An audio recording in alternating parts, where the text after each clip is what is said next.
జయలలితకు ఒక న్యాయము, జగన్మోహన్ రెడ్డికి ఒక న్యాయమా?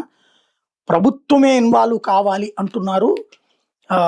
ఎవరైతే చింతామోహన్, కేంద్రం తీరు మీదన చింతామోహన్ చెప్పుకొచ్చిన వ్యాఖ్యలేంటి? జయలలితకు ఒక న్యాయము, జగన్‌కి మరో న్యాయమా? జగన్ కేసుల విషయంలో కేంద్రం ఉదాసీనంగా ఉంది. కోర్టులు చొరవ తీసుకుని విచారణను వేగవంతం చేయాలి. అలాగే అయోధ్యలో నిధుల దుర్వినియోగం విషయంలో సీబీఐతో విచారణ చేయించాలి. పాపం ఈయన ఔట్‌డేటెడ్ పొలిటీషియన్. ఇక్కడ 2 విషయాల్లో కూడా అయోధ్యలో విచారణే చేశారు. ఇంకోటి సీబీఐ విచారణ చేసిన సీబీఐ కేంద్ర ప్రభుత్వందే కదా! మనం అడగాల్సింది ఎఫ్‌బీఐనును లేకపోతే అంతర్జాతీయ న్యాయస్థానం అడగాలేమో. ఎందుకంటే మనకు మన దేశంలో సాంతం పూర్తిగా పక్కకెళ్ళిపోయాం కదా! ఇది నంబర్ 1.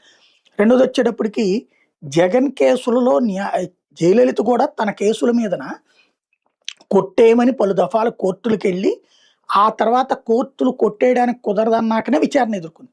జగన్ అయినా అదే హక్కును వినియోగించుకుంటున్నాడు. జగన్‌కి అదే న్యాయం జరిగింది. జయలలితకి అదే న్యాయం జరిగింది. మనకి జగన్ నచ్చట్లేదు కాబట్టి మనం ఈ ముక్క మాట్లాడుకోవచ్చు. తప్పేం లేదు.